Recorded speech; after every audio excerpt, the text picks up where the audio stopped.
comment permettre aux militants de comprendre les enjeux multiples de nos combats? Il y a tout d'abord toute la question de la formation. Pour moi, c'est une matière essentielle, fondamentale.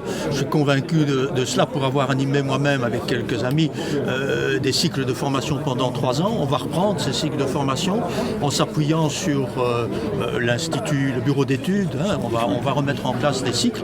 Mais je pense aussi que nos assemblées, notamment nos assemblées fédérales, doivent être elles-mêmes formatrices. Et donc, c'est pourquoi je propose qu'à chaque assemblée, une motion soit présentée et soit mise au vote.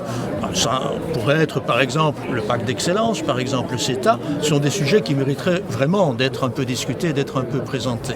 Et puis dans nos sections, le débat doit être aussi réinstallé.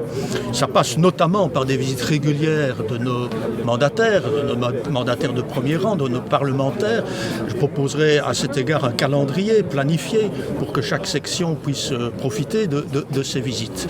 Voilà, je pense que en multipliant les lieux de débat, les occasions, en s'emparant de la parole dès que c'est nécessaire, on va créer une nouvelle dynamique et qui débouchera inévitablement sur une meilleure compréhension et donc une meilleure efficacité de nos militants qui sont extrêmement dynamiques et qui n'attendent que cela.